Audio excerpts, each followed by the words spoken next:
I got with T.I. We did a handshake deal. You the king, I'm the muscle. He catches a federal gun case. The public perception was that you set him up, even though he knows that's not the case. But he won't come out and say it to the public. It. Then I seen him again, and I was like, what's happening? Most people don't really know my story, like the real story of my life. Mm-hmm.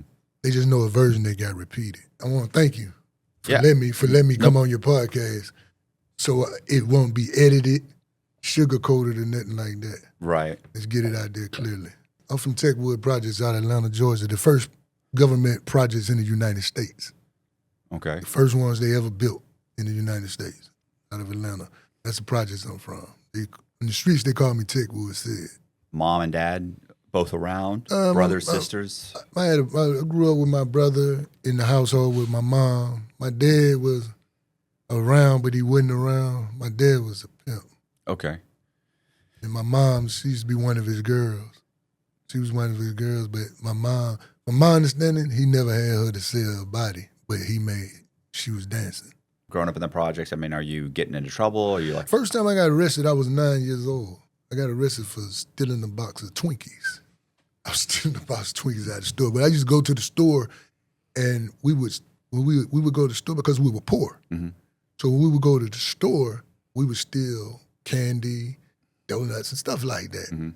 But I was different than my friends because I was like, if my mom's going to beat the shit out of me, I might as well steal the whole box. Right. Like, we're not going to go small. We're going to steal a box of Now and Laters, a box of sneakers, or a box of Twinkies. And that's the first time I got arrested.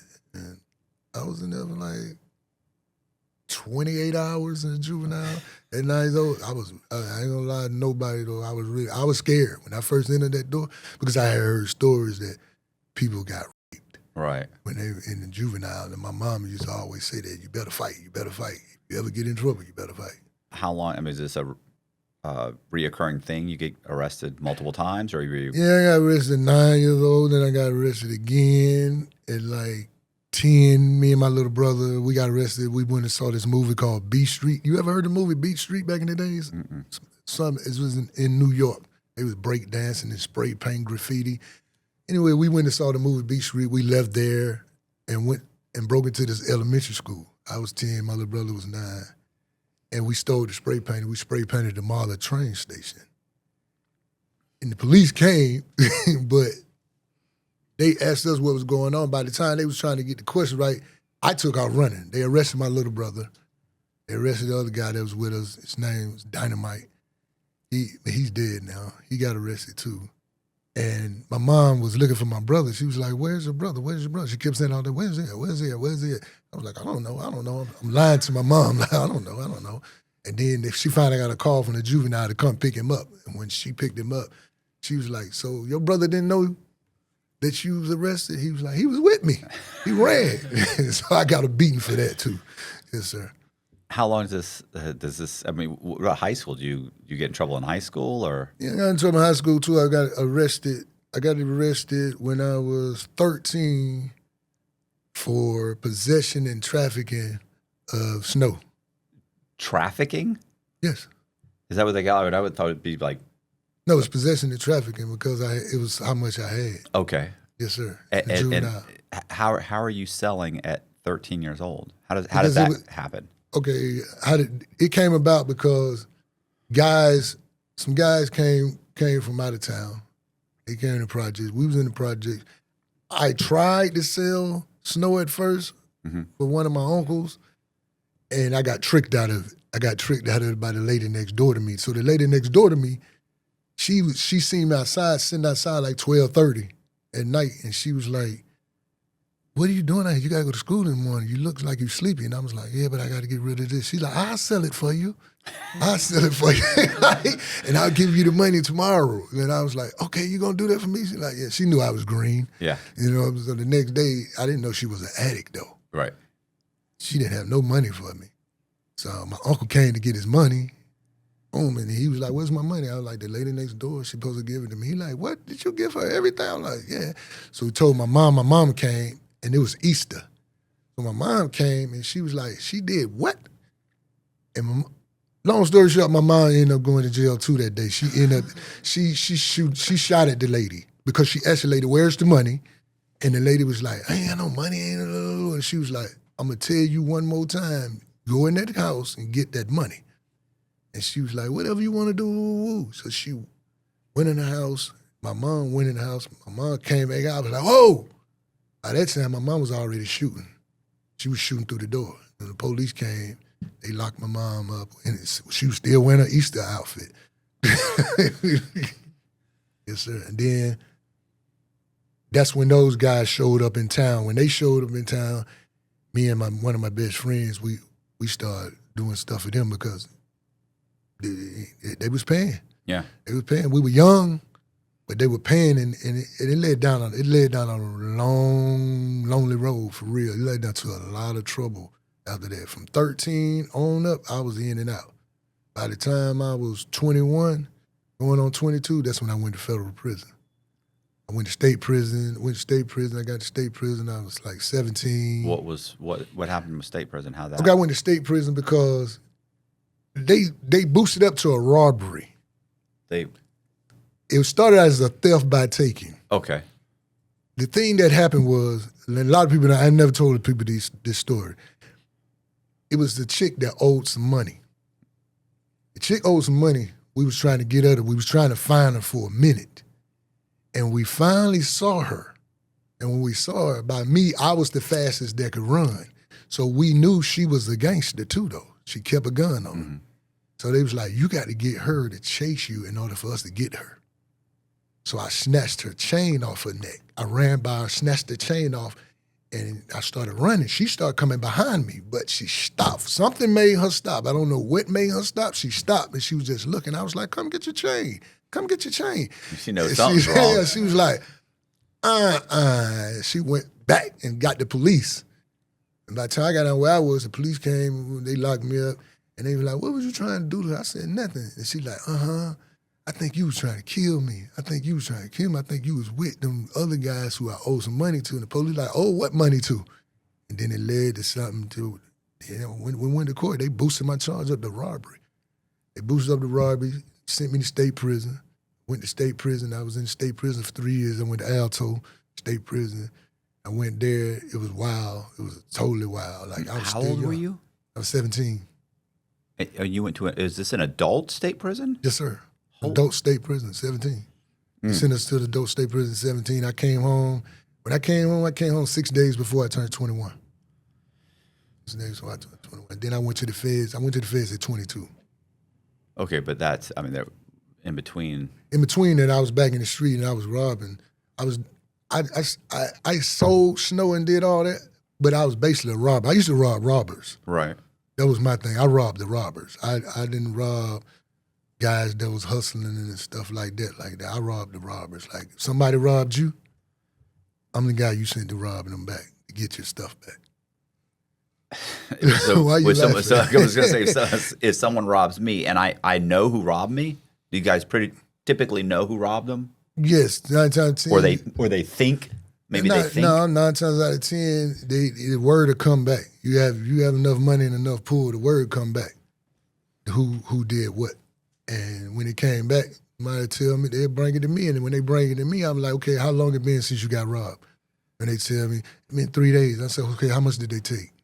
Yeah. They took 30 books of the snow. We were all like, okay, 30 books of snow, this many days. They took, how much money they take? They tell me how much money they took. They tell, okay, they got this much left. Yeah. They got this much money left. What you gonna give me to go get it? You get half of it. We're going to get it. We're gonna bring it back to you. So you go, you find out where they live. That was easy to do because I was known through the whole city. Like every project, I was in every project, every neighborhood. I was the only guy from my neighborhood that did that. And what do? You go knock on the door and ask them to please? No, I pull up. Please? Kick in the door. Come on. Fellas, hey, come fellas, on. Come on. Like, let me get that back for this guy right here. No, it was none of that. It was terror. It was some terrorizing behind it. You know, come on, man. I was thinking about a guy I was locked up with named Stu, who has been shot. I've said this before. He's been shot 3 times. Oh, I seen one of your interviews. twice by itself. himself. And he would go rob guys. He'd grab it, and they yanked back, and boom, shot himself once in the hand. Yes, Another time, shot himself in the arm, and then another time that he got so well known. Yes, as soon as sir. he goes into the alley, these guys would just start shooting him. He got shot in the leg one time. That's how it was basically with me. I Everybody knew. I got so well known for what I was doing that it wouldn't be no shooting at me because they knew I just didn't rob random people. Right. They knew if I showed up, it's a big problem. The dudes would start throwing their keys on top of the roof. Dudes would start putting their money up. They would start doing everything. I just stand out there and watch them because I'm looking for a specific person. That's how I gained my name. The first time I got shot coming out of the house because I shot a guy. I shot him in both his legs. I shot him in his dick. Shot him in his ass. Jesus. Why? He's disrespecting me. Okay. He disrespected me. He disrespected my girl. At the time, she was my woman at the time, and I had just saved his life. Like before that, some guys came to kill him, and he still disrespected me. And he did it in front of everybody. So I was like, okay, I got to do this. Walked up on him, shot him in both legs, shot him in his ass, shot him in his dick, put the gun to his head, pulled the trigger 2 times. The gun didn't shoot. Oh. Shocked me, shocked the hell out of me. And I was like, whoa. We took out running. I got on the bus, went to my mom's house. I went to my mom's house, same gun now.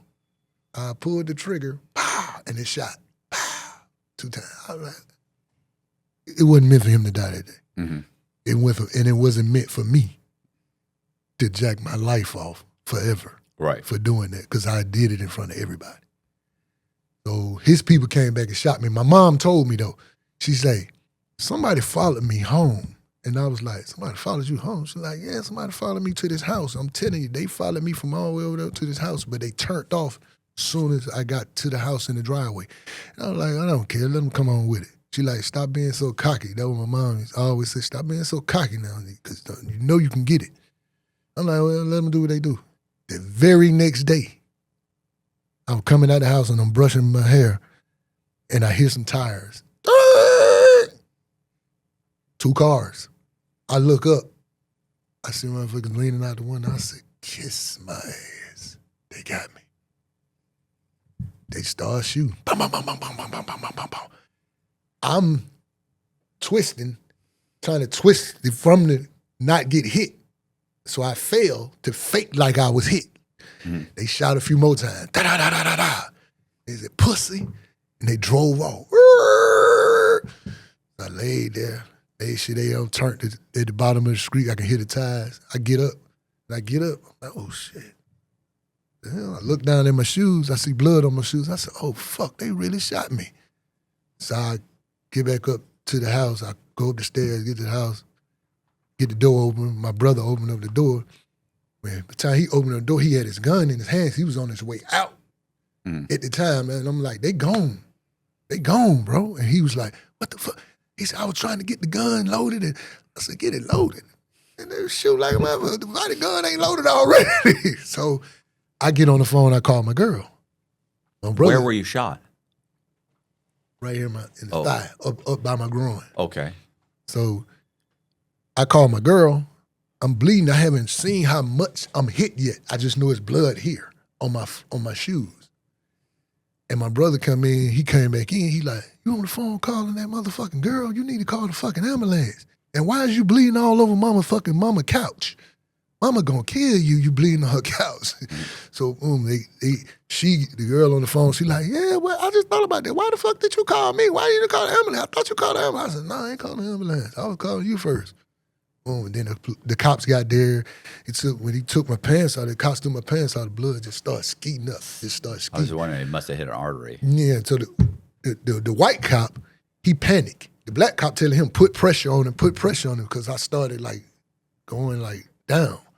And he was like, it's too much blood. And the black cop like, move. So he pressing down on my leg. He pressing down on it. He was like, get the ambulance, hurry up, get the ambulance here. So the whole time he's holding pressure on me till the ambulance got there, everything. And I get out the hospital for that. Get myself right on that, and I get shot right after that again. I got shot another time. I got shot at Same group of guys? No, different group of guys. I Guys try to rob me.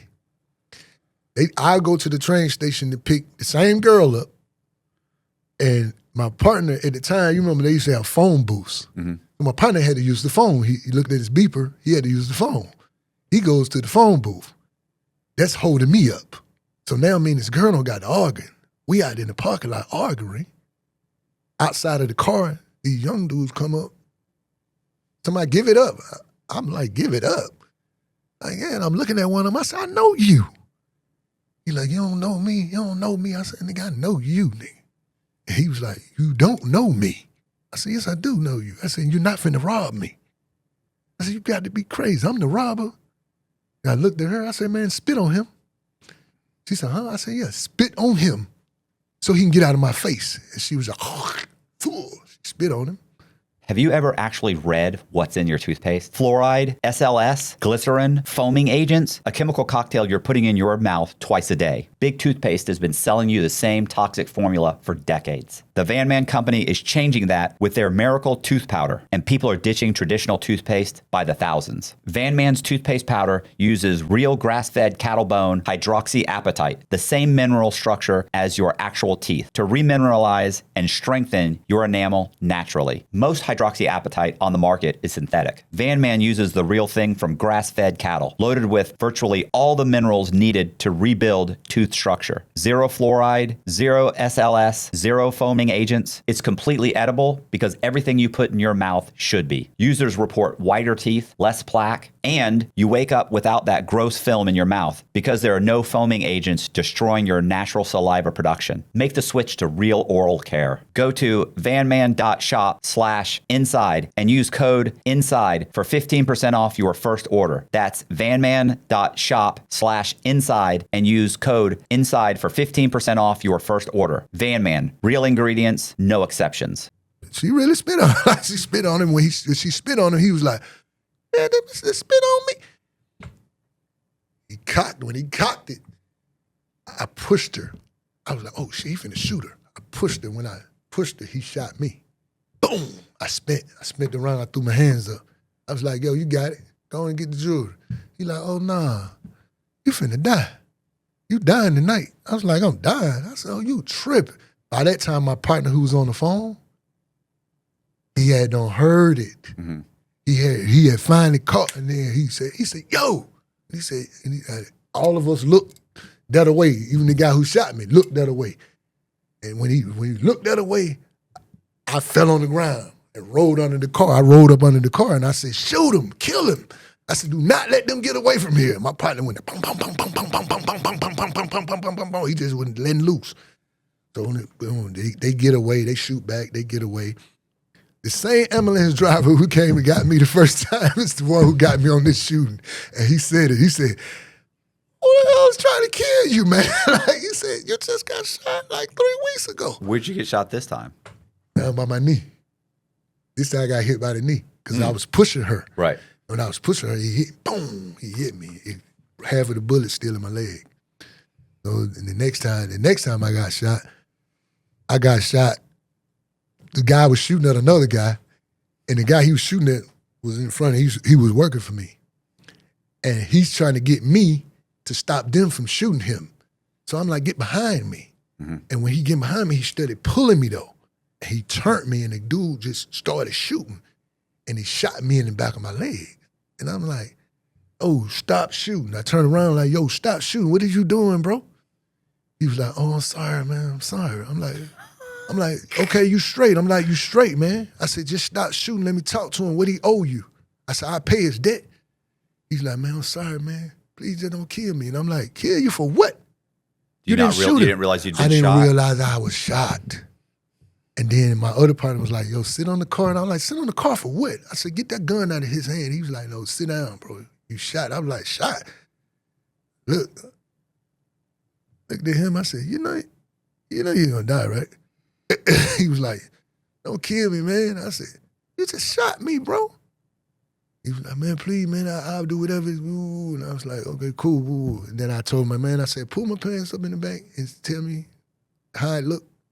Pull it up. He said, I could see the bullet. The bullet didn't go all the way in. And I'm like, for real? He's like, yeah, it's in your calf. And I'm like, you can really see? Like, yeah. I said, take me to my aunt. Take me to my aunt's house. He said, take me to your aunt's house. You want to go to the doctor? I said, no, take me to my aunt. My aunt, she went to nursing school. I said, if you can see it, she can pull it out. Mm-hmm. So he took me to my aunt. My aunt's dead now. But and my aunt seen it. She was like, you don't got shot again? She's like, you just stay in something stupid. You just stay in something stupid. I'm like, well, it wasn't my fault. It's always not your fault. Right. I'm like, it wasn't this time. So she took the bullet out, got me up out of there and stuff like that. It got me right. And I was like, oh, this is crazy, bro. I never got shot 3 different times in the last 4 months. Like, one of them wasn't even my fault. Like, this one here, I just took a bullet just to take a bullet for. Yeah. So how do you end up in federal prison? How does that end up? Okay, I ended up in federal prison. This is the story. I never broke it down for anyone. Well, we I had a guy. Lots of time. Yeah, I had a guy that I was dealing with out of New York. I want to put his name in there because he was a well-known celebrity too. But I was dealing with him, and he was getting a lot of snow. Just so happened, this guy, we ended up falling out. Do you remember the times when people were hacking the cable boxes? Yeah. Okay, he had cable boxes too. He said I shorted him $100 on one of the cable boxes. So I guess that's when he decided to set me up with the feds. But about $100. I was like, how did this come about? But anyway, he came to me and said he wanted some guns. And I was like, what you need a gun for? He was like, I need it for my partner. So I said, okay, bring your partner by here. And I talked to him. I want to see. He brought the guy with him. The guy that came with him was the agent. Right. And you're a convicted felon. You're not supposed to have a gun. I'm a convicted felon. I wasn't, because I was young. I'm still young. I'm still out there. I'm still stupid. I'm still dumb. Mm-hmm. You feel me? And it happens everywhere. But he brought the guy to me. I felt something was wrong, but I didn't think he played a part of the guy who I was cool with. Right. And I kept asking the guy, you a fed? You a police? And he was like, nah. I said, let me search you. I searched him, but not searched the guy I knew. The guy I knew was the one that had the wire on. And we sat there, we talked. Gave him 2 guns, sold him 2 guns. Next thing you know, they came and locked us up. When they came deep. Like, they came deep. They surrounded the whole hotel. I was back in town for like 4 days. I was only supposed to be back in town for a day. They said they had been waiting for me to come back. They didn't know where I was at. And that's when they busted us. So you were staying at like a hotel or a No, motel? I wasn't staying at a hotel. When I came back to town, I booked a hotel. Because when we were gone, people was telling us, the police looking for y'all. I don't know what they looking for y'all for, but they coming around here deep. They coming deep. And these not regular polices. So we were still out of town. So when we came back, I didn't go home. I booked a hotel. And we were at the hotel. When we were at the hotel, it's a chick I know that I used to mess with. I never knew that they had a bounty on my brother. My brother was wanted for a lot of murders. So they had a bounty out for him for some money. The chick knew my brother was with me. She was trying to flip to get the money for my brother. Yeah. And when she did it, she didn't know what she triggered. She triggered them coming for me too. Because they like, oh, his brother, if his brother's there, he's there. Right.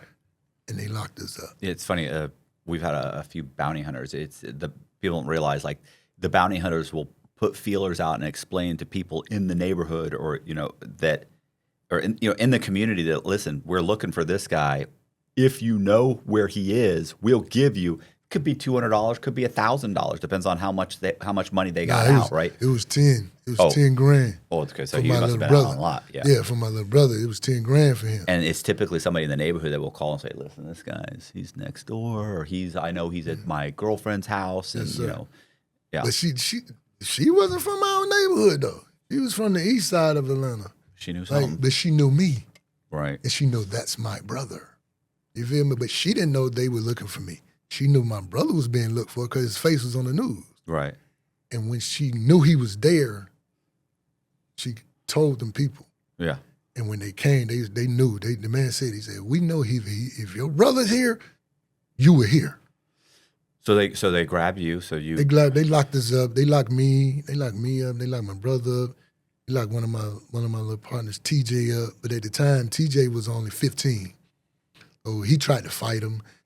They choked him out. They slammed. They did everything until I told him. I said, y'all know y'all finna get in trouble now. He's only 15. They be like, what? So they took their cuffs off for him, trying to take him to the car, walk him to the car, right, and all that. But then my brother, me and him we went to the county jail. So and then we didn't even know what kind of trouble we were in yet. Was this in Atlanta? Yes, sir. So ACDC? Did you go to ACDC or? No, we went straight to Fulton County. Okay. We went straight to Fulton County, Rice Street. And they separated. When we got there, they separated us from other guys that was known in Atlanta for being big robbers. Like one of the guys, they called him the millionaire robber.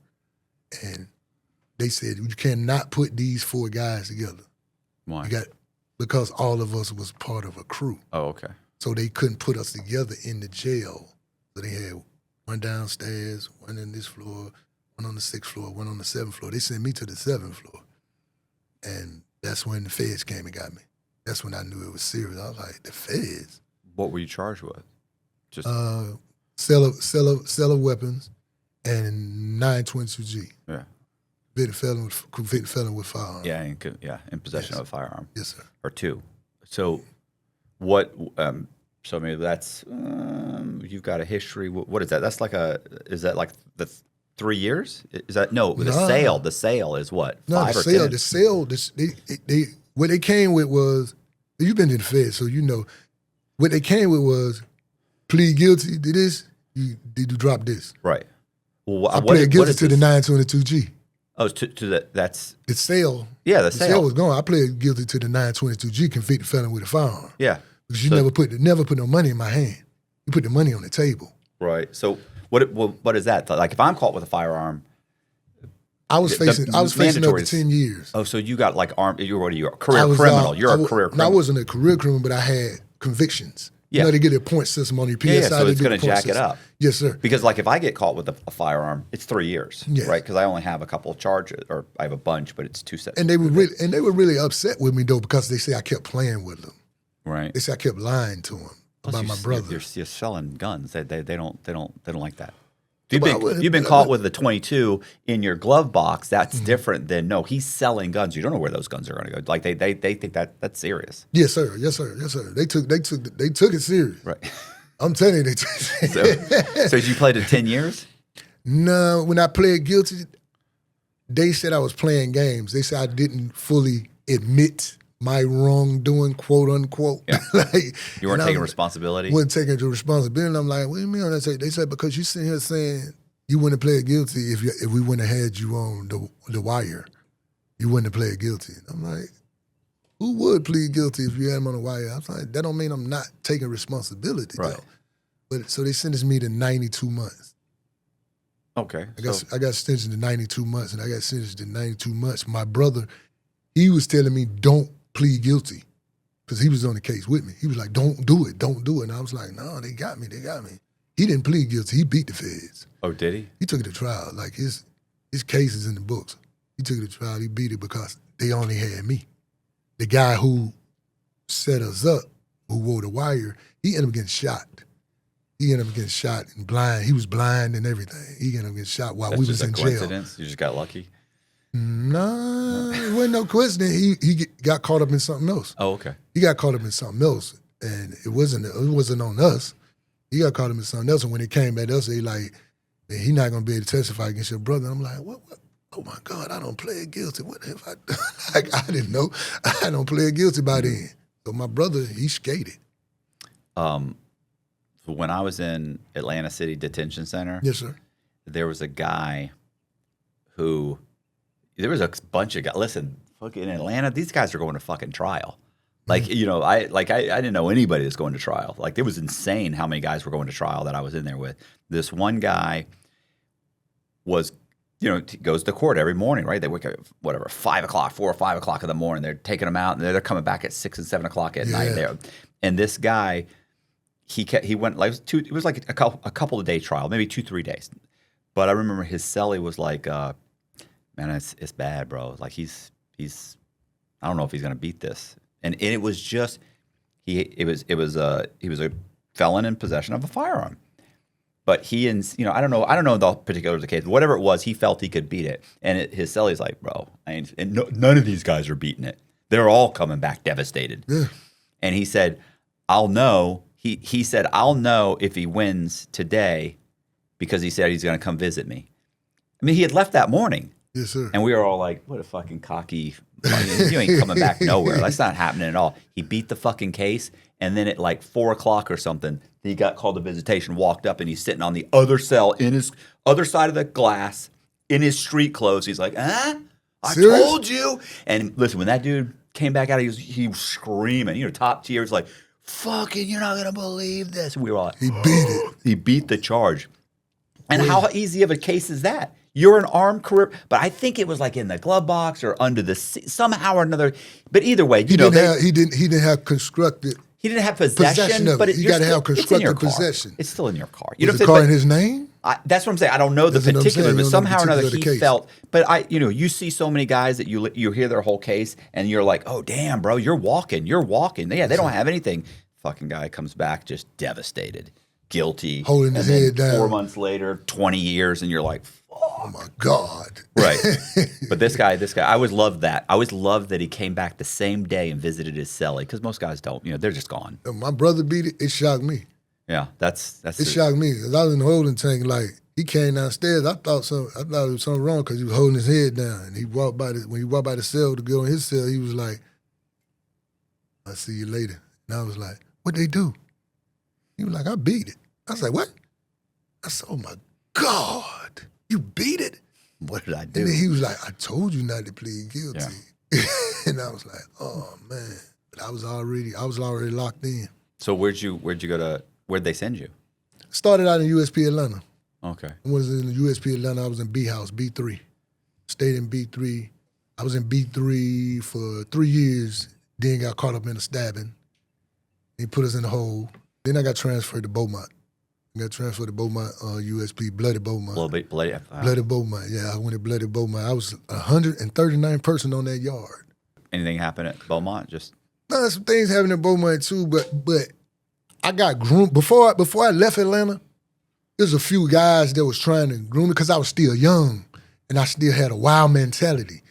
Like Mike Tessetta, he was my cellie. You ever heard of Mike Tessetta? Mm-hmm. He's one of the capos in the mob out of Jersey. He was my cellie. And Walter Thody, one of the white supremacists, he's one of the top white supremacists in the country. He was my cellie for like a year and a half in Atlanta. Like that's the best cellie I had. It's funny.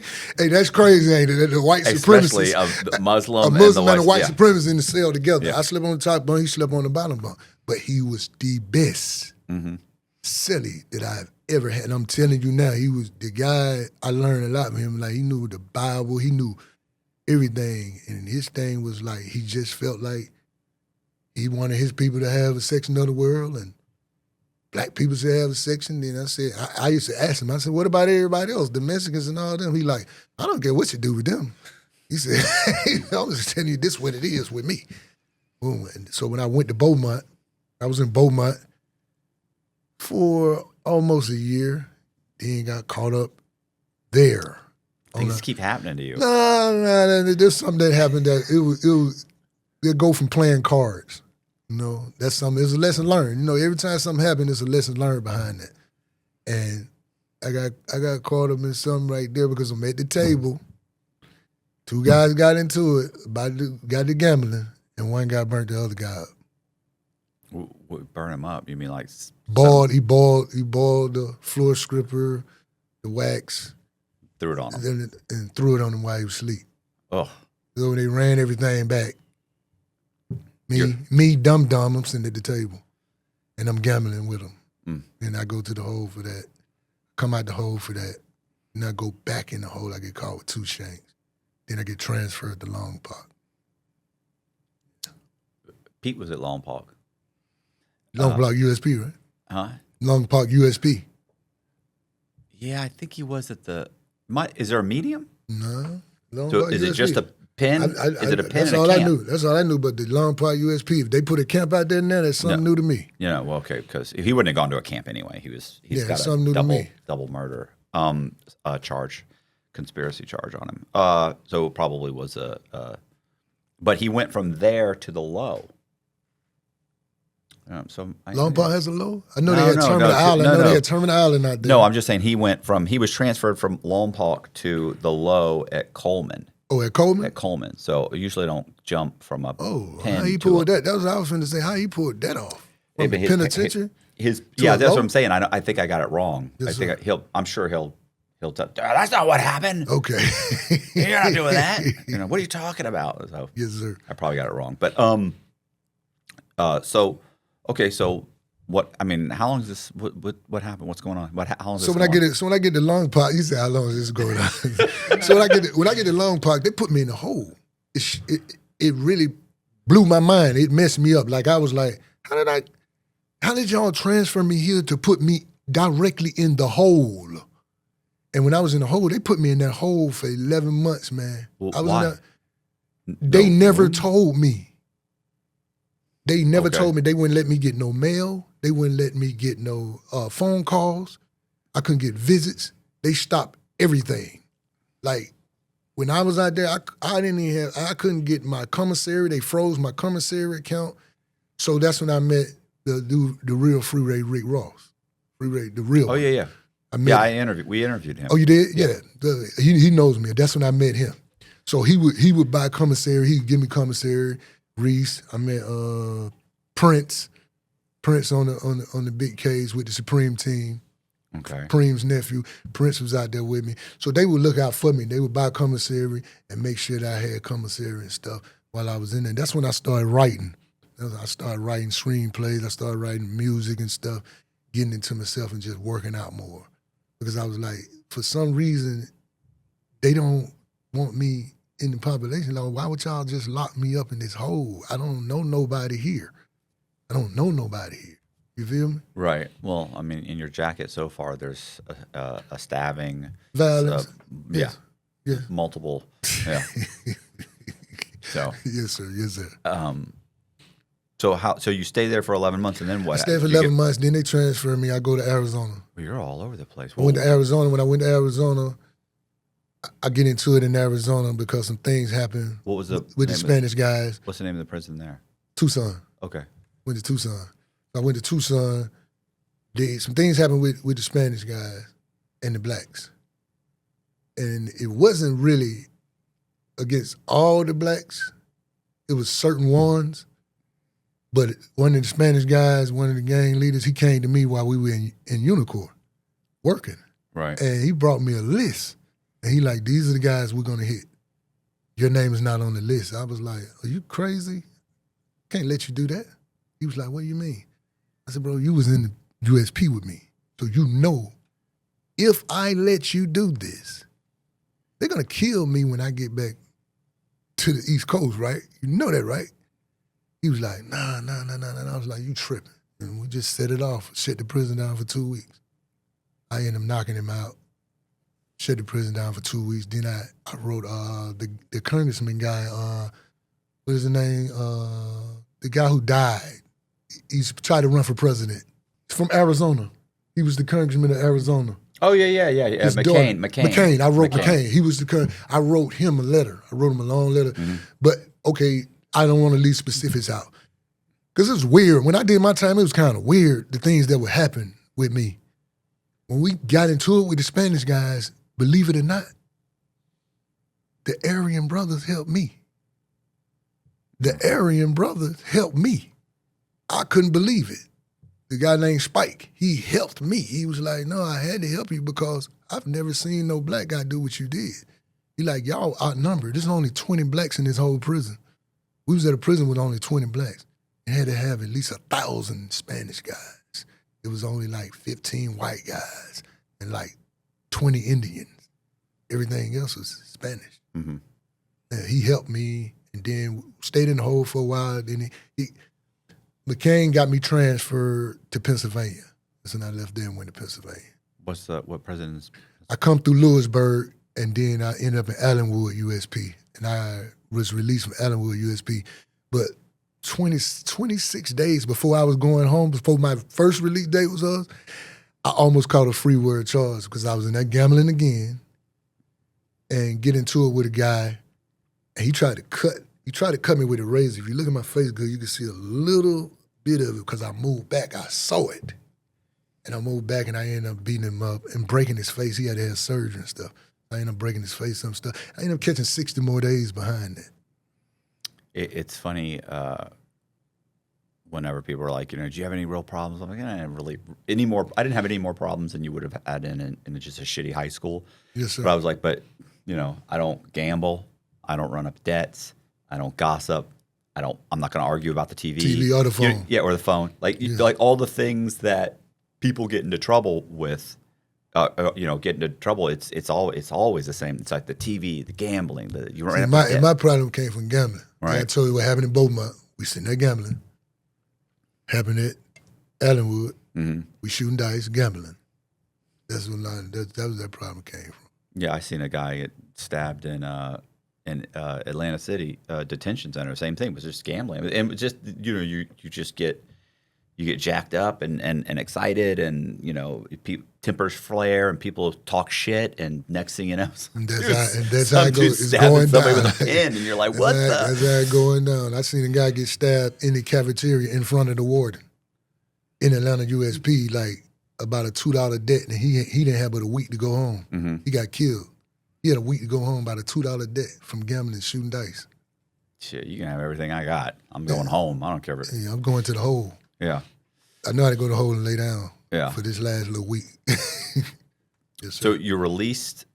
2002. You go back to Atlanta?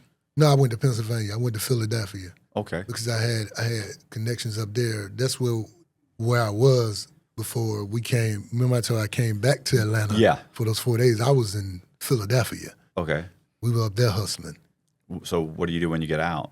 And I got out. You're on supervised release, right? I'm on supervised release. I had 3 years supervised release, and when I got out, one of my children's mother, she was telling, she wasn't my child's mother then, but I got her pregnant like three months later. But she was telling me to get a job. I'm like, get a job? I'm like, I'm doing music. It's crazy talk. I'm doing music. You tripping? Like I've never had a job. And she's like, you gonna help pay these bills? So I'm like, all right, man. So I tried. I'm not gonna I tried. I actually tried, but it didn't work. It didn't. And I couldn't do it. What kind of jobs you get? I tried to do carpet cleaning. Okay. I tried. That didn't work. That didn't work. I couldn't do it because my mind was so focused on doing music. I knew what I wanted to do. I want to do music. I want to do music. So my first 4 months out, I was offered a record deal. Do music like you're saying rap, or are you saying rapping. produce? Or, yes, okay. rapping. All right. So my first 4 months out, I was offered a record deal. I was offered a record deal with Beanie Siegel and Jay-Z. Beanie Siegel, I rapped for Beanie Siegel in his mom's house for him. How did they find you even? I wrote Beans while I was locked up. A lot of people don't know that. I wrote Beans while I was locked up because I was in there with He was like one of the biggest drug dealers to come out of Philadelphia, one of the youngest too. And he was like one of my mentors in Allenwood. He was cool. He was real cool. He tried to keep me out of trouble, do everything. He had a life sentence. So he told me, when you go home, this is what I need you to do. Don't worry about nothing else. Do this right here. And I came home. I'm listening to my baby mother at the time. She told me, get a job. That ain't what he said do. He know what we got to do. What's he saying? He's saying, go to the studio. Okay. Go see Beans. Do this. Say my name. When you say my name, everything gonna open up for you. Don't worry about it. So I said Beans, and I told him, I said, you got my letter? He like, yeah, I got your letter. So I had got $5,000 from he had somebody bring me $5,000. Nice. Show him the $5,000. He like, show him the $5,000, tell him, if he feel like you wasting his time, you're gonna pay him the $5,000 for wasting his time. But if you hot, tell him to be truthful with it. And that's what we told him in the letter, and that's exactly what we did, and he wanted to sign me. So I kept the $5,000. I get to keep the $5,000. So I didn't sign with Beans, though, because I feel like you got all these people up under you at the time. You had everybody on state property. You got those Skinos, you got Sparks, you got Petey Crack, you got Freeway, you got a lot of artists up under you. I'm a boss like you. I can't do it. I'm not a boss for us financially, but street, trust me, I'm a boss like you. I'm on a different level with it, though. So what's the next move then? The next move was I turned them down, but I ended up going on the road with Floetry. It's a neo soul group named Floetry. They was doing a tour with India Ari at the time, the Voice the India tour. So I'm cool with, by me being what I mean, I'm cool with Jay Irvin, which is Dr. J's son. Remember the basketball player Dr. J? What The year old is school, this? the old school basketball player Dr. J, Julius Irvin. Okay, it to sounds play for familiar. the- What year is this?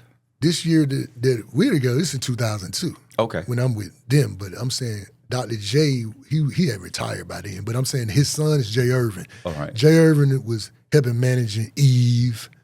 He was managing a lot of artists at the time, but he the one got me on the tour with Floetry. They put me down as security because he wanted me to know the business. I wasn't no security. He was like, "You're down as security. I'm gonna pay you as security, but this is what I need you to do. I need you to watch everything I do. Watch contracts. You see, ask me any question you need to ask me. You wanted me to know the business because this is what I mean set up. I mean wanted me to really go into music and get my own company, so everything would be all right with me. When he comes home, everything would be all right. He wouldn't have to worry about nothing. Okay. So I'm like, okay, cool. When I went on tour with them, as I'm on tour with them, I'm steady recording at the same time. We're going on tour, I'm learning everything. That's when I ended up getting my first deal. I got my first deal with Universal Records. I got it for my first single. My first single was called Motherfucker with David Banner. So I'm in there with David Banner. David Banner's a big producer too. You probably never heard of him either. No. He's a big producer out of Mississippi. He produces a lot of rap songs. He do a lot of. He got some animated TV shows and everything now. But he produces my song. He tells them, "Nah, don't let him sign this deal. Give him a full record deal. Don't leave him as a single deal. He's gonna make a lot of money." So that's how I got that deal through them. And then I say like a year or so later, everything was going good. A year or so later, they start firing a lot of people at Universal Records. They started firing a lot of people. We was getting held up. We was getting held up in so much paperwork that was going on. Like they ended up getting, the first thing they gave us quite a bit of money. I almost got $1 million out of them. Like seriously. Right. But Are you touring? There's actually no, an album? we wasn't touring. They're Yet. slow. They're kind of Like we're recording. right. We're recording, but the thing was with us was they gave me a budget. We never spent their budget. Okay. We never spent their budget to get the album did. So when we come back to them, they like, how did y'all get all these songs did? Y'all haven't even touched this budget. And we're like, because we know people. Like we know these people. We can go to these people and do certain things y'all can't do. And we was like, but y'all owe us that check though, that whole entire check. We need that check. Right. And that's when we got caught up in all the paperwork. They didn't want to turn the money over. You don't want to turn, why you don't want to turn the money over? Because we got something did that you couldn't do. And then we like, well, just let us go then. Just let us go. So they let us go. And that's when I went back to Atlanta, came back to Atlanta. And when I went to Atlanta, I got with T.I. How'd that happen? Through Block. One of my partners named Block. Because he had Block Entertainment. And I did state time with him too. Did state prison time with him, but he had came home and he had got his own record label.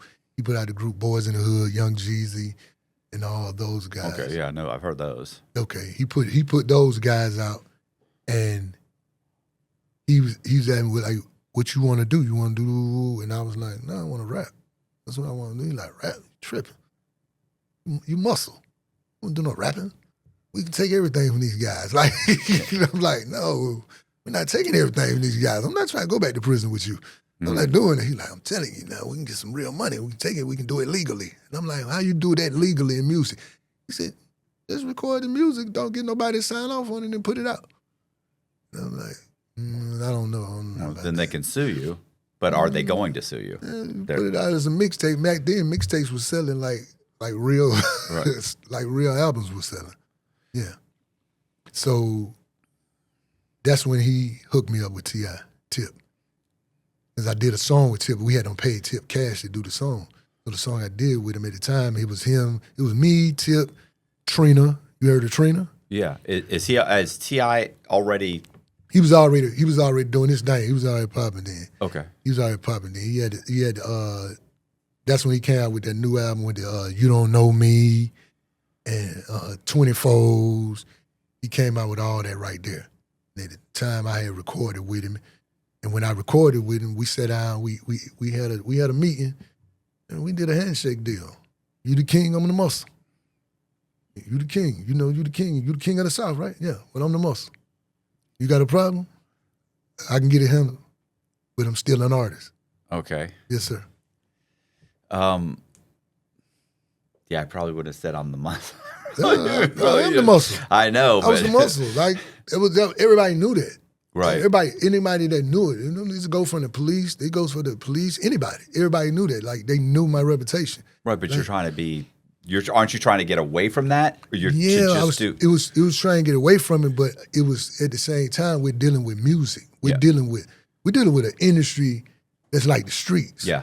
You feel me? Yeah, I know. No, like, people are getting shot. Yeah, a lot of you guys are savages. Yeah, so, no, everybody you've mentioned. I met him in prison. I met him in prison.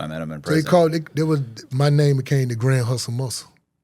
That was my name. Like, so it stuck with me. It stuck with me, Grand Hustle Muscle. But I was the same way in the booth. I was a muscle on the mic. So it just stuck with me, and we ran with it from there. So I mean, are you making money at this point? Yes. Okay. Yes, by that time, I started making money, started doing shows. I was doing shows and everything. Like he gave me an opportunity. He opened the door for me, like wide open. Like he didn't just crack it, he opened it up. Like, go get it. Go get it. As much as you can carry, go get it. Oh, and I went to get it. I don't understand what that means. What is that? Like opportunity as far as doing music. Okay, like, do so music. you're going. Are you going I can do music. Yeah, so we was on tour. We doing shows. But opportunities like I got a clothing deal. That was an opportunity. Right. That's what I mean. Go get the money. Go get the money. Like, use the brand to get more money. Use the brand to get more money. And you're recording. We record more songs. We're doing shows. When you say doing shows, like, are they like? Is it like a tour, or is it? Yeah, we do promo. We was doing promo tours. We was doing club dates. We was doing everything. I went on tour with him when he did his big tour for the King album and everything. Okay. Yes, sir. And so you go on, like, you're one of the, is it multiple acts, and you go on? You have multiple acts, but it's like it was his tour. Okay. So songs that I had with him, he would bring us out on the set. Okay. But you get out there, people see you, people you're being see recorded. You more. Who is this guy? It's making your name bigger. It's giving you more of a platform to go get it. That's what I mean, go get it. Now if I give you this platform, now it's time for you to go get it. I showed you how to fish. What year is this? This is in 2005. When I get with T.I., Tip, everybody knows T.I. I get with him, we doing our thing, but he ended up catching a federal gun case. He catches a federal gun case because he had one of his bodyguards to buy weapons. That's what they charged him with. And he's a felon. He's a felon, but your bodyguard can buy weapons. Yeah. That's your bodyguard. But they saying the bodyguard was buying weapons for him personally. So constructive possession. And when that happened, my name gets caught up. Here I go. My name gets caught up in the mix of this. I have nothing to do with his case. Right. Now, let's put that on the record too. I had nothing to do with his case. You look through his whole paperwork. I had nothing to do with that shit. So why does your name even My name come up, they say I snitched on him. Okay. Like, I'm the bodyguard. I'm not the bodyguard. But she didn't buy the weapons. You didn't. That's what I'm saying. You're not It wasn't in trouble. me. It wasn't me. But this is what the people say.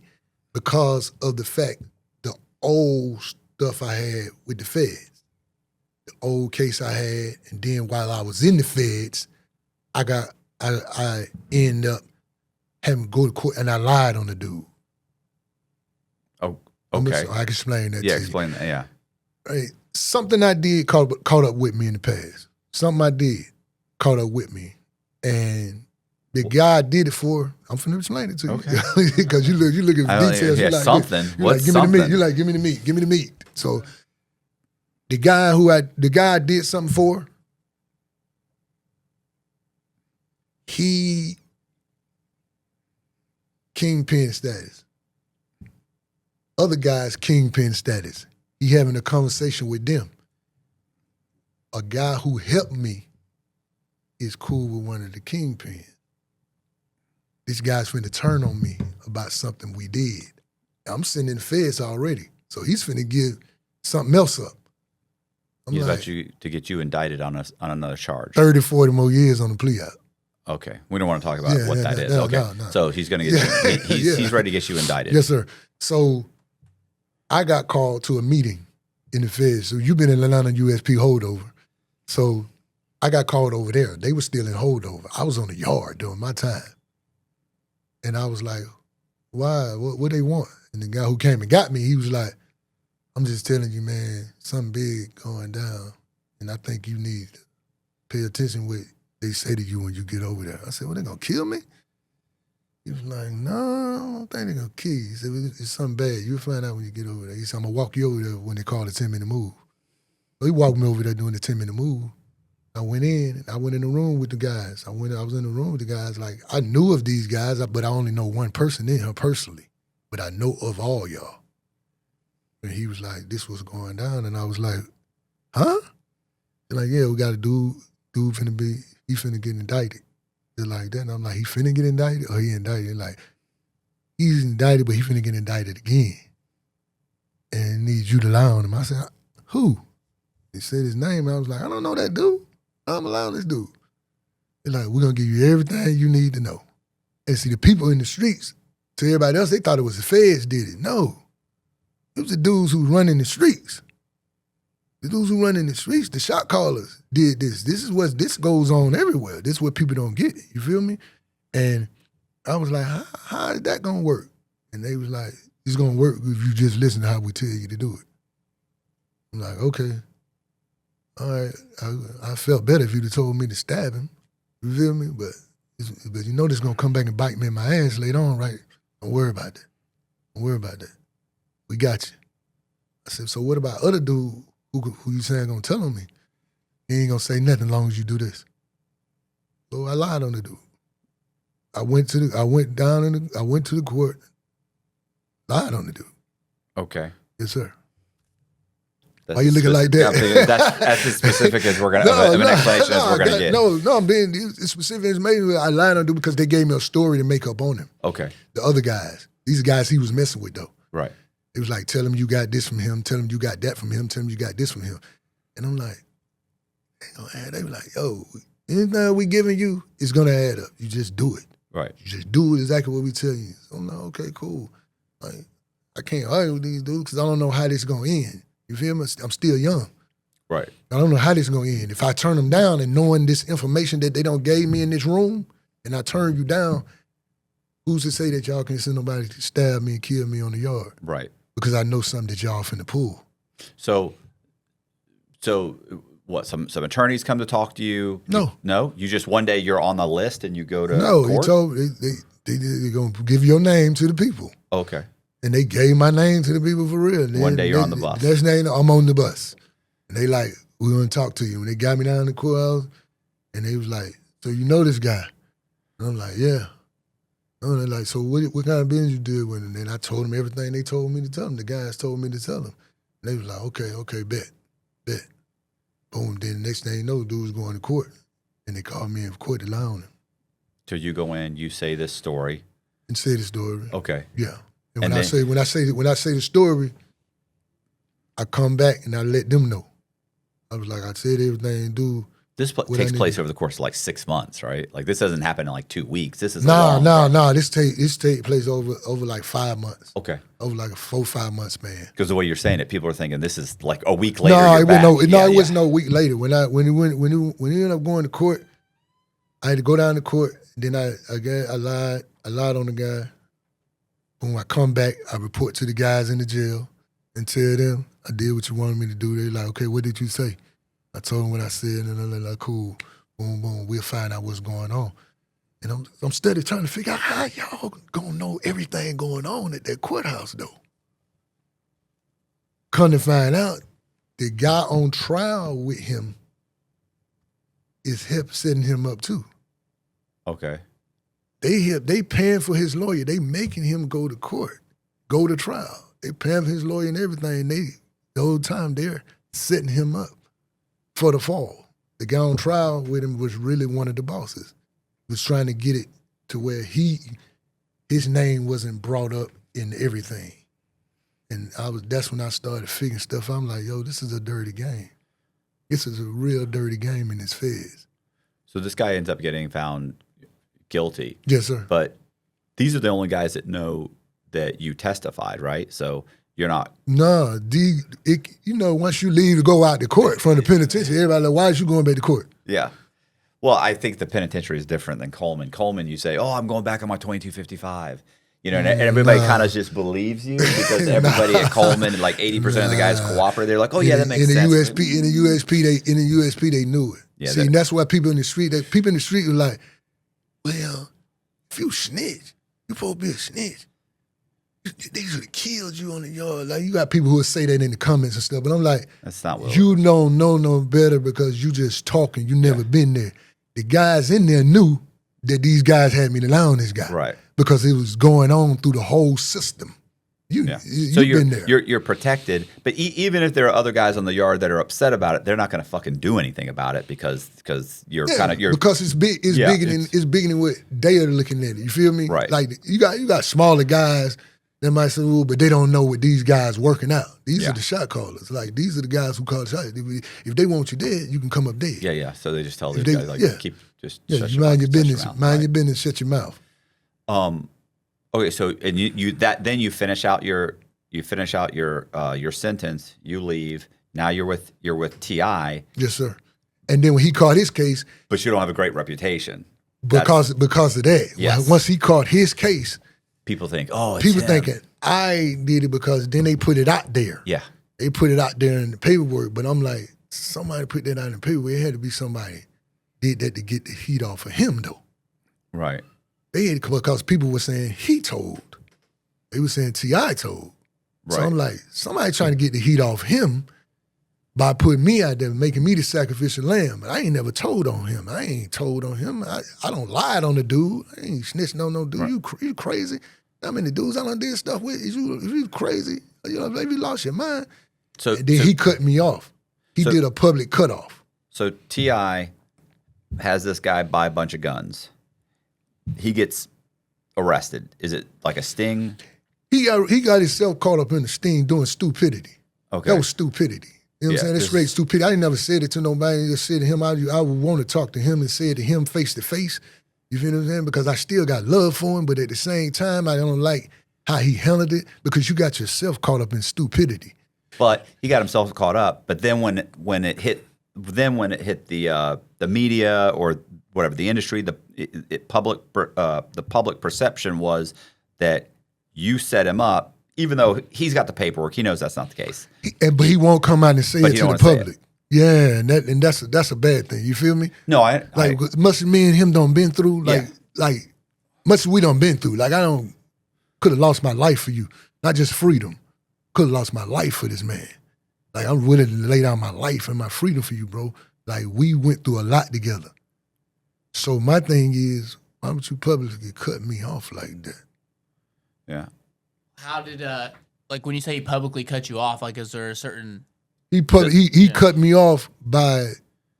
They came on the radio. I was in the hospital, man. When it happened, I was in the hospital. I had just got pulled over by some cops. The cops I got pulled over by, they lied and said I got into it at a club. And I said, how did I come from a club? No, they said, description of your truck. When you drove by, description of this vehicle fits the description that they saying the guys just got to fighting at the club. And then they lied and said I jumped off the building and broke both of my legs. I didn't jump. I started to jump off the building, but then I noticed I was too far up. I tried to pull myself up, and I told the cop, I give up. And he said, no, nigga. He said it just like that, no, nigga. And he hit my hands off of it. The same cops, they got caught up, and they were arrested later on because they did something crazy. And I told them, I said, didn't I tell y'all this is what they did? They did it to me. Look what they just did to these other people. Their names, looked them up, the cop on my paperwork, their names are caught up, and they end up losing their jobs and stuff. So you were, okay, so at this point, you're in the hospital. I'm in the hospital handcuffed to the bed because they found a gun in the vehicle. Okay. When they came out to my vehicle, when they pulled me over, they told me it was a fight. Somebody said they were getting guns and all that. They pulled me over. They went straight in my vehicle. I get out of the car. They went straight in the vehicle. I'm still on my phone talking. I'm talking to this chick that I used to talk to. She was a sergeant for the Fulton County Sheriff's Department. I'm talking to her, and she telling, put it on speaker, put it on speaker. So I'm putting it on speaker, and she asking them, what's your badge number? Why is you pulling him over? They were like, we don't want to talk to you. Boom. So then they come out the car with the gun. I'm like, yo, get your sergeant here. Then they went to a combative thing now, to where I won't let you handcuff me. I'm not going to let you handcuff me because you're tripping right now. I started running from them. They hit me with the blackjack. They sprayed me with the pepper spray. Boom, and then that's when I tried to jump over the thing. But once I knew as I was up so far, I tried to get back over that wall. Mm-hmm. He hit my hands off, broke both of my legs. So I'm in the hospital handcuffed to the bed. If you sleep hot at night, you know how disruptive that can be. When you're not resting well, everything else feels harder. Your focus, your mood, even your recovery. GhostBed is here to help you fix that. They've spent decades perfecting how to build a bed that's comfortable, durable, and designed to actually help you rest. Every GhostBed mattress features premier materials, proven cooling technology, and their exclusive ProCore layer, a targeted support system that reinforces the center of the mattress, where the body is heaviest. It helps keep your spine aligned and your back supported, so you can wake up ready for anything 2026 throws at you. Each mattress comes with a 101 night sleep trial and a 20 to 25 year warranty, so you can try it risk-free, knowing it's built to last. Shipping is fast and free. Most orders arrive in 2 to 5 days. GhostBed has great prices to begin with, up to 50% off comparable brands. And Inside True Crime listeners can get an extra 10% off site-wide for a limited time. Just go to ghostbed.com/Cox and use promo code Cox at checkout. That's ghostbed.com/Cox, promo code Cox. Upgrade your sleep with GhostBed, the makers of the coolest bed in the world. Some exclusions apply. See site for details. I talked to T.I. While I was in that hospital. See, nobody in the world never knew this. I spoke with him on the phone while I was inside that hospital. Right. He's supposed to have been meeting my attorney to give my attorney $40,000 till I got out of there. He's get his attorney $40,000, take the case, get me a bond, get me out of jail. I can give your money back once I get out. My attorney went to meet him, and my attorney the one heard it on the radio. And what, he just said, he's not messing with you anymore? Yeah. My attorney was he was shocked because he just got off the phone with you 10 minutes ago and you supposed to be meeting him. Right. How did you end up on the radio saying this? So my attorney came to the hospital and he was like, your boy just put you out there bad, man. I'm like, what happened? And he tell me, I'm like, what? I'm like, man, get me out of this hospital. Get me out of this hospital now. He's like, you can't even walk. So what are you doing?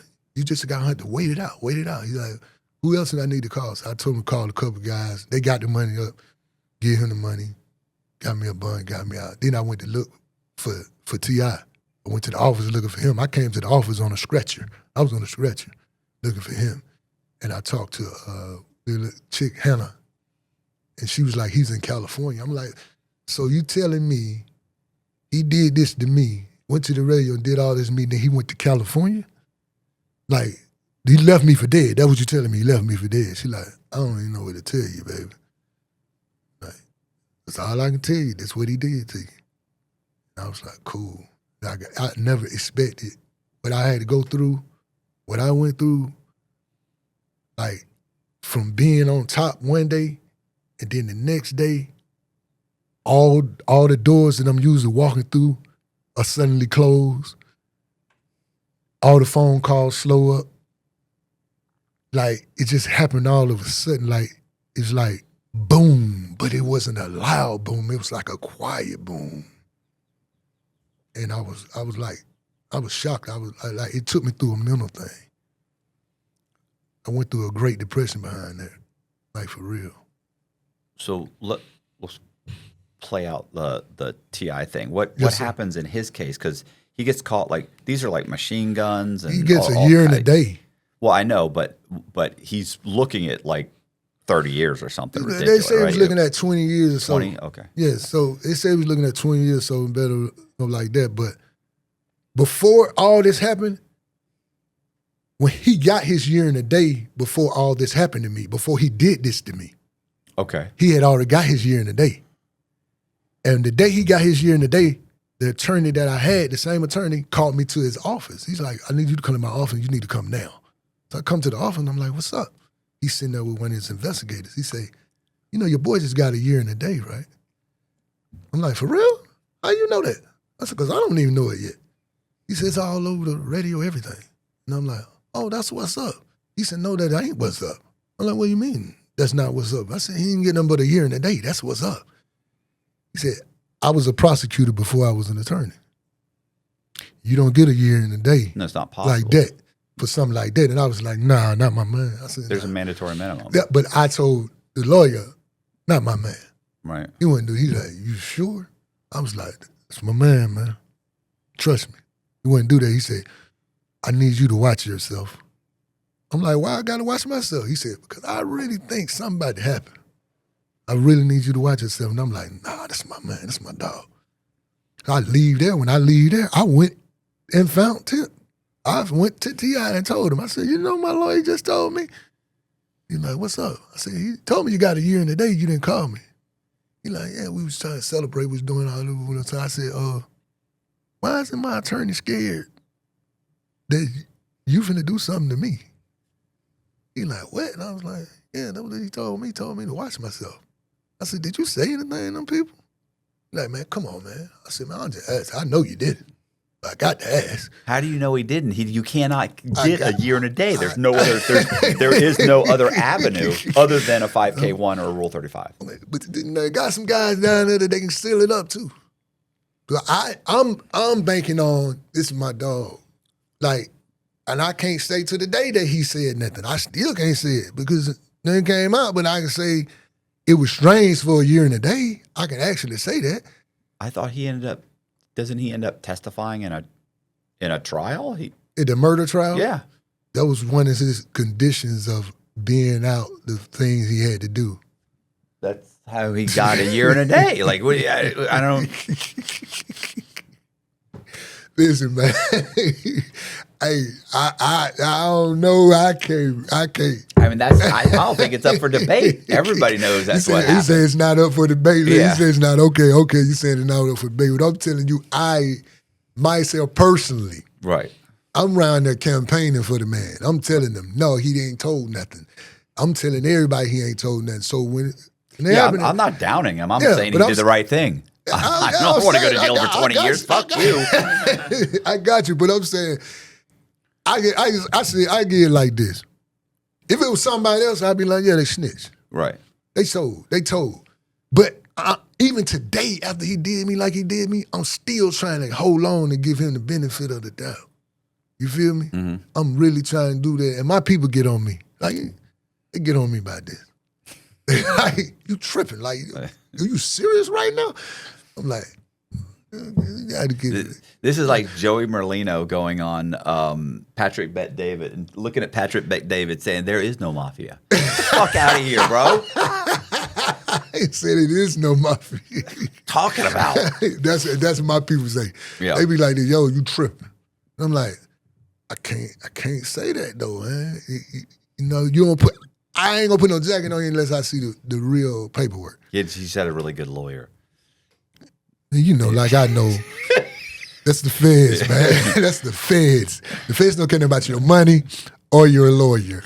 You're wasting money. You're wasting your money with a lawyer with the feds. So what happens after he basically he just steps away and, you know, lets everybody I went into like a depression. You know, everybody. You know, you got all these most of the do boys in the industry. Everybody follow suit. Mm-hmm. With him, you feel me? Everybody want to follow suit. I ain't getting no calls no more. I ain't messing with nobody. But I'm in a deep depression at the time. You feel me? And he was doing this thing, and I just sat back and I let it play out. I just let it play out, watch. I just sat back in the corner and watch. But I still was talking to guys over there on the label, guys that be with him every day. And they were saying, even his uncle was looking out for me. His uncle was giving me money here and there. Anytime I go see him, right to the day, if I go see his uncle, he'll give me some money. He always say the same thing. I don't like how he did you. Right. And then his uncle's like, you think somebody down there with a 20-count gun charge, you think they ain't said nothing? Yeah, no. And I was like, I can't say that, bro. And then he was like, yeah, you got too much love. Yeah, you're felon. I'm as soft as you can get. If I get caught with a fucking firearm, I'm doing 3 years. Yes, sir. Man, there's a way around it, but that's the only way. Yes, sir. Oh no, I had a good lawyer. You didn't have a good lawyer, bro. Not with the feds. No. Yeah. No. Yes, sir. So what happened? So did you continue to try and like further your career? No, I said, but I was depressed. That's what I'm saying. I was in a real depression because I had all these kids. I got 25 kids. Yeah, I got 25 children. I got 23 baby mothers. Like, I got all these kids, yo. Like, I'm gonna take care of these kids. Like, you really castrated me. And when you castrated me, it's like you castrated my kids also. Because you took how we eat, how I feed my family.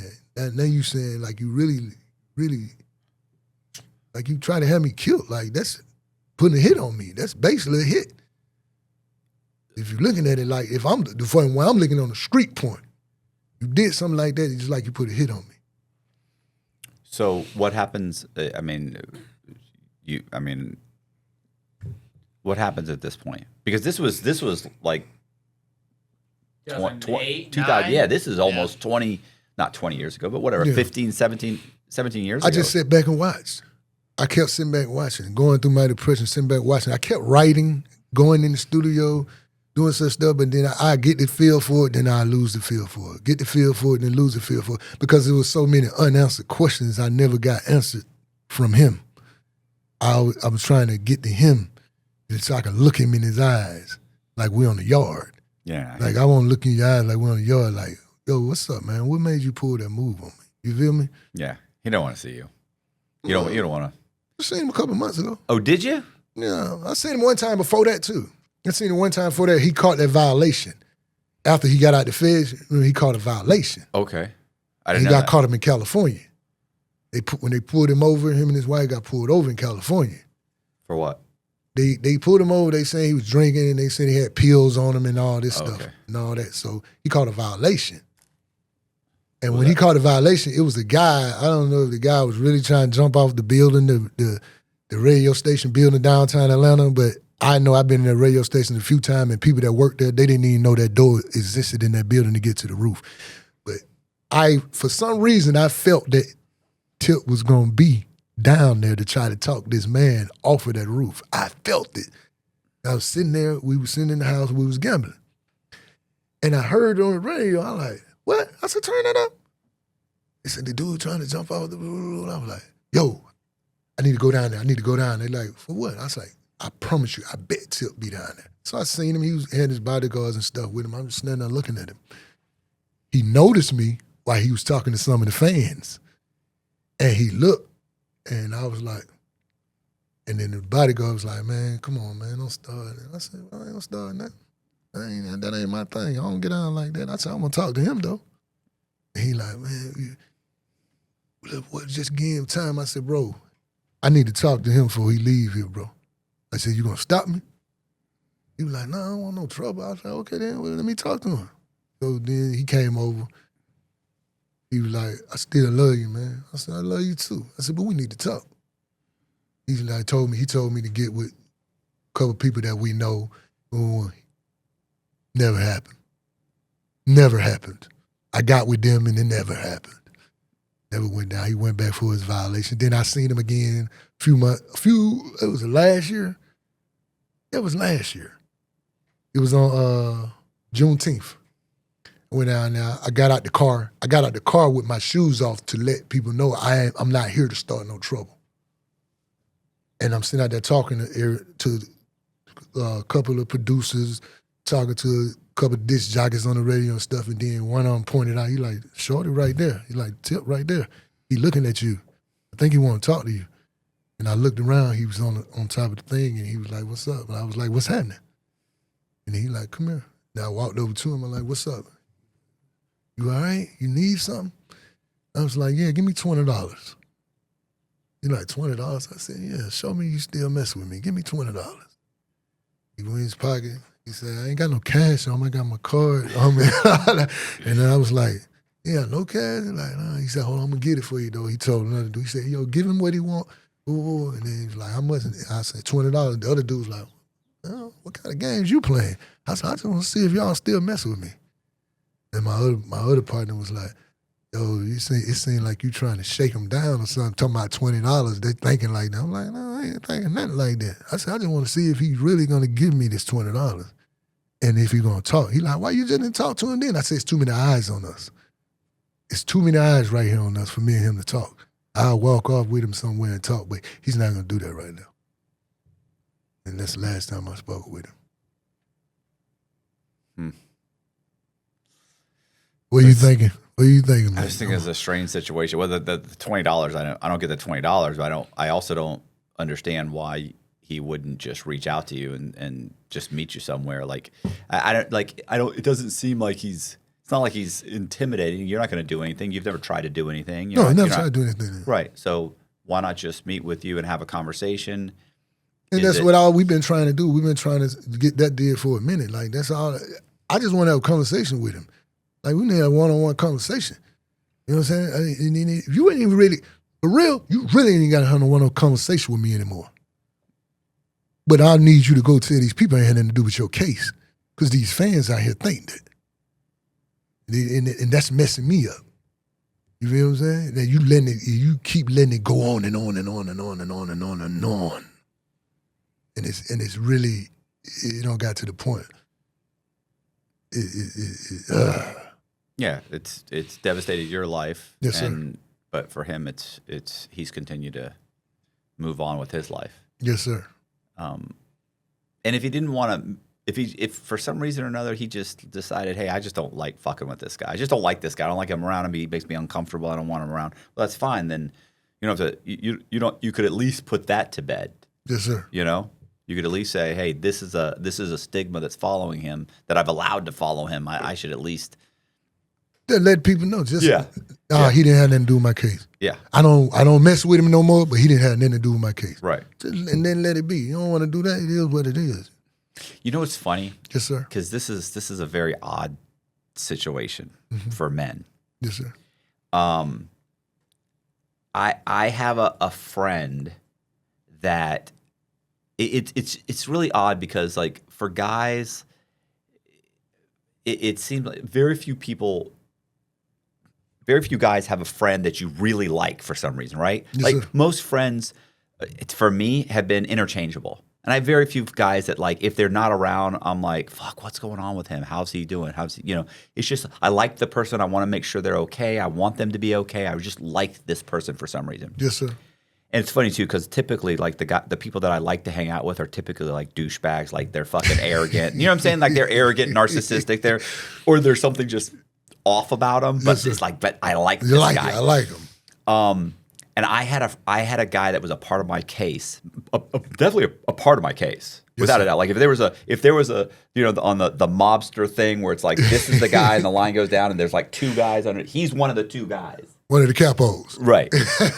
And this is a guy that never got in trouble, because I went on the run for 3 years. Yes, sir. I go to prison. I'm in prison. I get out of prison. I think I've told you this. Colby's heard this story. Listen, this guy was a lunatic, bro. He's like a what do you call it? MMA? Is it MMA? They fight in the MMA fighter. Yeah. This guy was a fucking maniac, you know. And he was a guy's guy. He's not even a guy like me. He's like a guy. He's like a tough guy. Macho. You wouldn't even Macho. Yeah, you wouldn't even think that we would even hang out together.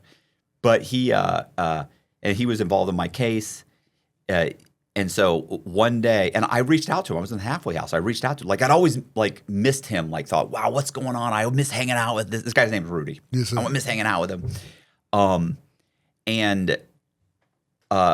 it's not like it's a money thing. I would go to dinner with this guy. I would hang out with this guy. We would call each other, laugh and joke and fuck around and just be hilarious. We used to go sit on the steps in my apartment building, and one of us would go get coffee, and then one other guy would come with me, like 3 or 4 of us sitting there and just laughing for an hour or two. Just one of these guys, you hang out, you sit up fucking laughing your ass off, and he's not a funny guy. Lose track of time. Right, Yes, right. sir. Yes, you don't sir. have a lot of guys like that. As an adult that's males, true. you don't have a lot of guys like that. That's true. So one day I'm at the gym, and I reached out to him in the halfway house, Yes, sir. and he actually calls a mutual friend to contact me. This is like, I mean, when I get out, like I'm on social media, like I'm trying to figure out how Instagram works. Yes, sir. And I contact him on Instagram, and I send it, or was it Face? I think it was Instagram. Said, and no response. And then he calls a mutual friend who calls somebody, and that person calls me and says, "Listen, Rudy said don't talk to him again. Rudy said if you call him again, he's going to contact his lawyer is going to contact your probation officer and have you thrown back in prison." Huh? And I went, "What?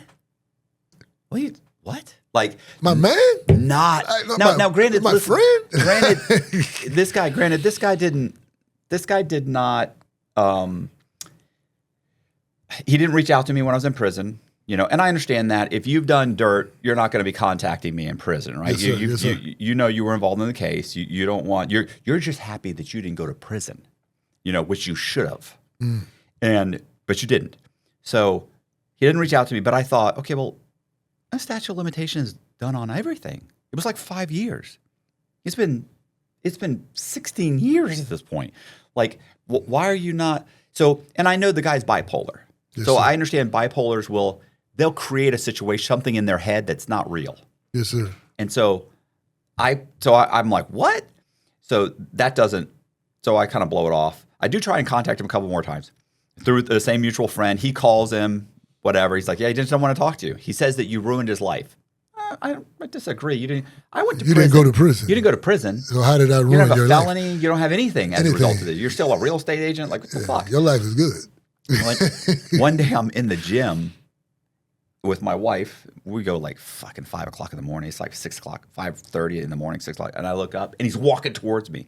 And I go, Rudy! And he's like, you could tell he's pissed.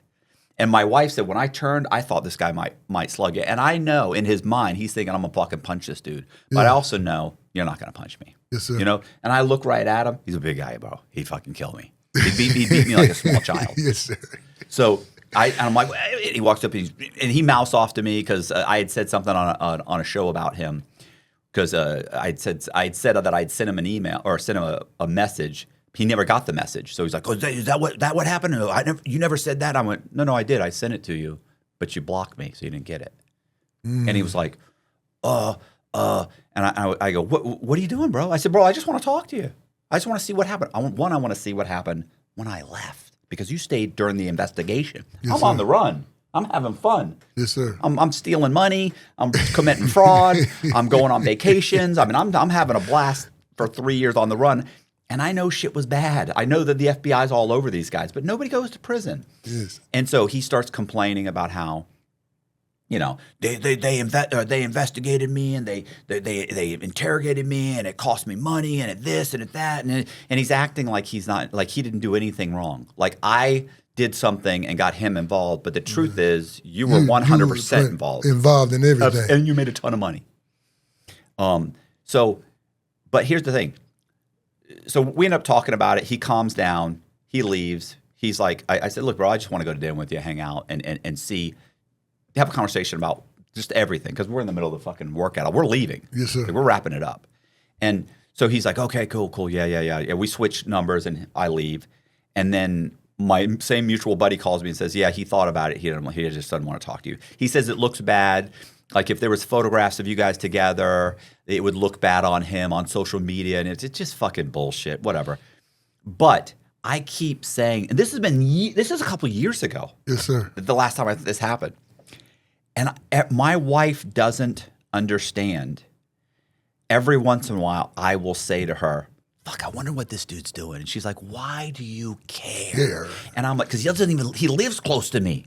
Like with all of our shit happened in downtown Tampa, right? Like in Ybor City. Yes, We sir. both now live in Wesley Chapel. Like this guy literally, he lives like 2 miles from me.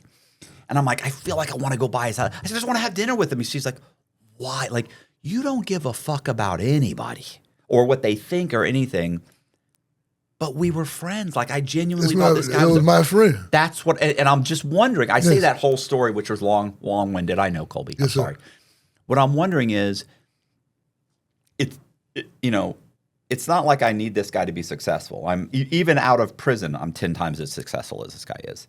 Yes, he's sir. a mental case. He's never going to get off the ground. But I'd like to help him with that. But what I'm saying to you is the only reason I want to even talk to this guy is because I liked him and we were friends, and I miss this guy as a friend. Same thing with me. And that's what I'm wondering. Like, you're like, I just want him, like clear my name, But the truth is, I miss him. you felt like this guy was a friend of yours. That was my friend, like my brother. Right. So, I mean, is it the same? I know it was a long-winded story. Yes, I miss him. Yeah. Because we done did a lot.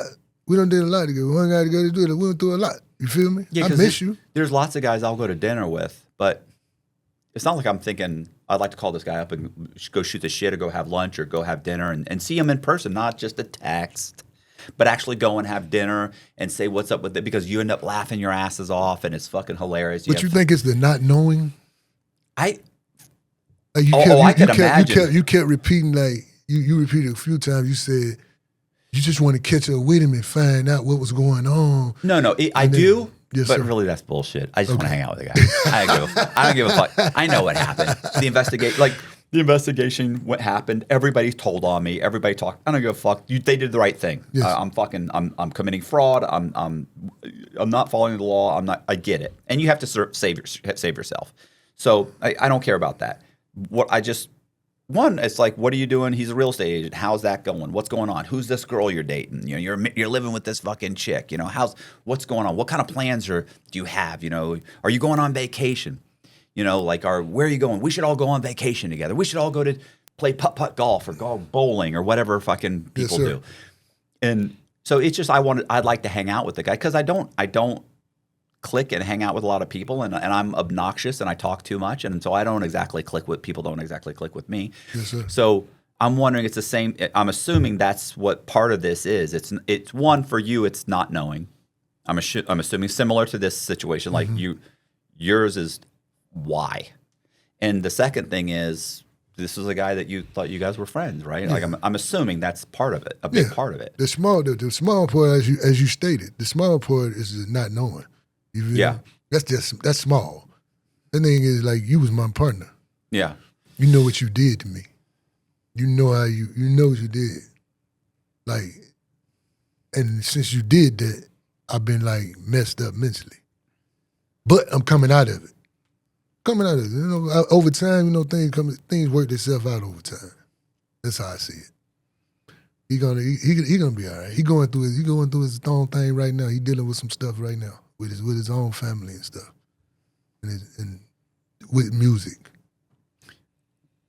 I don't know that. The last he's beefing with 50 Cent. Oh, isn't everybody beefing? He's beefing with 50 Cent hard. He's hard. What was the BMF thing happened with? There was a huge beef with BMF, right? Oh, with Meech. Yeah, with Meech. 50 Cent's always fucking starting shit with somebody, but he's funny as fuck. Yeah, the last thing I remember, what's funny is I remember I was in prison when the movie Takers came out. Do you remember Takers?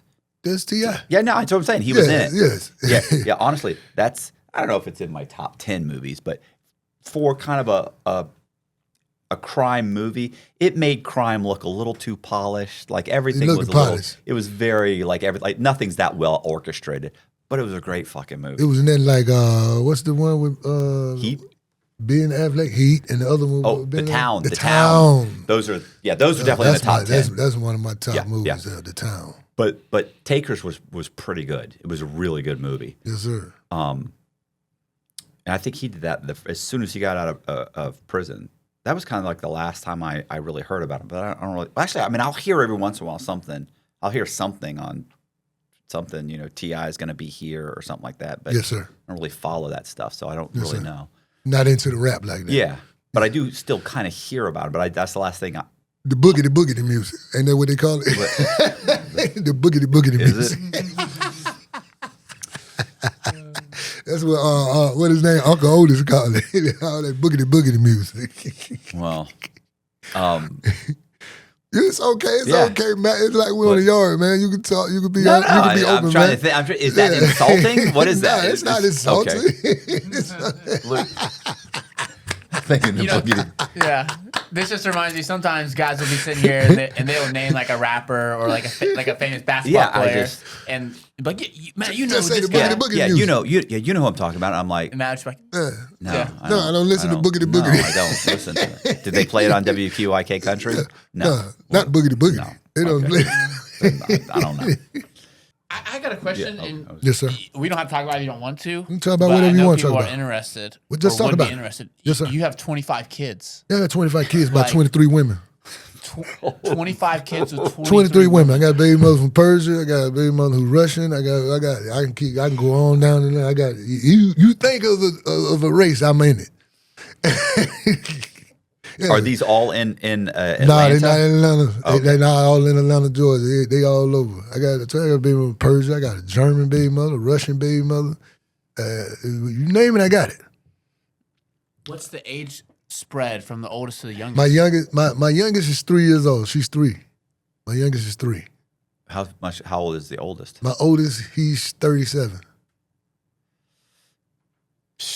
Yes, sir. Man, Yeah. Why are you looking like that, man? that's a lot. That's a lot. I've been with a lot of women. I understand. A I lot felt of women. like I was gonna say I feel like I've been with a lot. I've been a lot, but my God, I No, got but one of like- them pregnant. What? One.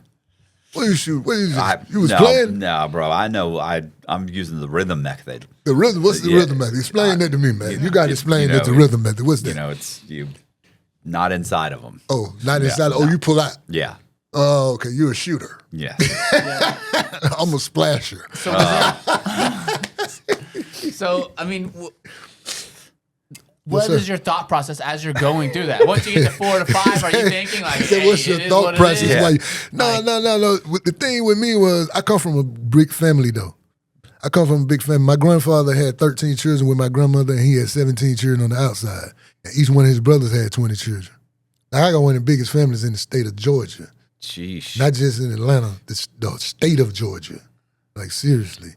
And then here I go with mine. I got my 25.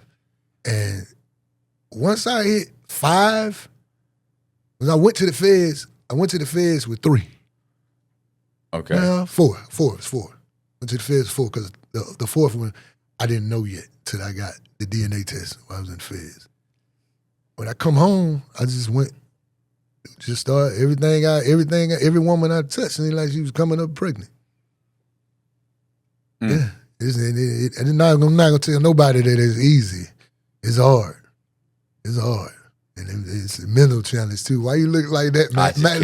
just can't imagine. I cannot imagine. Yeah, we had a guy yesterday who said he had 7 brothers and sisters, and Matt was shocked at that. At Yeah. 7. No, I got 20. I got 25. I Nice. got 12. I got 12. I got 12 boys, 13 girls. Now, you think you'll ever get them all together one day? Yes, Yeah. I got 6 sons just graduated. 6 sons in college. I got 6 sons in college right now. Like for real, I got 4 of my daughters. They graduated. They got their own careers going and everything. I'm just happy they didn't come up like me. I didn't choose to have children with women that came from my environment. Like I had children with women who had something going on themselves. Like didn't need me if need be. They can actually take care of themselves. You feel me? So, what are you doing right now? Now we're working on starting a podcast, doing a nonprofit. I want to do this Unc and Auntie nonprofit. Like they used to have the Boys and Girls Club, Big Brother and Big Sister, Right. and all that. But all that done played out now because a lot of these dudes they're not listening to no Big Brother, Big Sister. But Unc and Auntie seem to get through to them. We're working on trying to do this new thing that we got going on, like not jacking for beats. We call it the industry beats takeover, and we're gonna do this podcast. What's the podcast? I'm interested in the podcast. I'm not gonna step I on don't know your about all this toes. I trying to can't help step people. on. I can't All step this- on your toes. All this, all this helping people and Helping who? Oh, No, the nonprofit. The nonprofit. You don't want to know I about don't the even like the nonprofit. idea. I don't even like the name nonprofit. Why? Explain to me. Because I believe in profit. You know, I understand nonprofit doesn't For mean profit. nonprofit. I know. Oh, Yeah. for profit. What philanthropist? Yes, but Are you a philanthropist? Am I? No. You have to be rich to be. I feel like you have to be rich to be a. I'm we're doing okay. Well, I want to do the podcast. I want to do something like different. We want to do something like totally different than everything else that's out here because there's a lot of subjects that's not being touched on out here in the world right now. You know, a lot of the podcasts they're not talking about the trafficking. Nobody want to talk about sex trafficking. Nobody want to talk about the mental issues everybody go through. Like you said, your friend, he's bipolar. Mhm. You feel me? And you know, if you can help him, you will help him. Situation, you know he bipolar. Something's mentally wrong with him. Like touch on different topics, like really expose a lot of fake stuff that go on in the industry, that go on in the entertainment, period. There's a lot of fakeness go on in the entertainment. So, what people would be interested in? Yes, sir. I mean, they might be interested in that too. I don't know because I'm not really in the industry. Yes, sir. But it's kind of like, and I hate to even use the word gossip, but it's kind of like what's going on. You know what I'm saying? Like what's happening with behind the scenes on this project or this with this artist, and that you kind of become the inside source for information because you kind of have that inside knowledge, right? Yes, sir. Yes, sir. What is it? What's her name? Jaguar. Jaguar Wright? Yeah, Yeah, she does a lot of that. I mean, I know she gets. I've been with her before. She's extreme. Okay. She could have been one of my baby Oh mamas. my God. I'm telling you, I've been with her. I believe you, but I'm saying it to this microphone. I understand. I'm not lying. I'm not. I didn't say you were lying. Jaguar knows me very well. But she's got a successful podcast. And you know what the We problem with talk her? about the top topics. Oh, she got a podcast now? Are you serious? I know. I thought she was just on other people's podcasts talking. No, she's got a podcast. She does. No, I didn't she know does that. well. She Hey, does really big ups, great. Jaguar. Yeah. Big ups. You know, I still love you. Yeah, she's got it. You still my friend. She, I think, I haven't looked at it lately. Does she do very long videos? Because I remember one time seeing like, she had like really good numbers, but I was like, but this is a 10-minute podcast. It's like she had, like, this is a 20-minute podcast. Like, God, my God, she had like 500,000 views, but it was 20 minutes. Yes, sir. Like, that's not long enough to make a lot of money. Like, she got a ton of views, but you need watch time. And so the longer the video is, the longer people are watching, the more money it generates. So, Yes, sir. So if you're thinking, yeah, I'm going to put out a bunch of 15-minute videos, no. It's probably better to talk to people, especially in Atlanta. There's Yes, a ton sir. of fucking rappers and artists in Atlanta that Yes, you sir. could do something where you're just interviewing people. Anybody want to follow me, they can follow me in the THE_ muscle _ Alfamega, ALFAMEGA on Instagram. We said, then I got TikTok, all that. We set up a Facebook too. I haven't set up the Facebook yet. But it's just, we getting back in the mix of everything. Hey, you guys, I appreciate you watching. Do me a favor, hit the subscribe button, hit the bell so you get notified of videos like this. Please share the video to everybody that you know that would be interested in the topic. Also, if you want to follow the muscle, Alfamega, we're going to go into the description box. We're going to leave the links to his social medias. You can click on it, shoot there. You can follow, subscribe, and check out what he's up to. Also, at some point, we'll be putting in his podcast or his channel on YouTube, and you can follow him there also. If you want to be a guest on the show, we're also going to leave the link for our webpage. You can go there, website. You can go there. You can click the Be a Guest, go there, fill out a form, leave a quick video, and we will get back in touch with you. Thank you so much for watching. I appreciate it. See ya.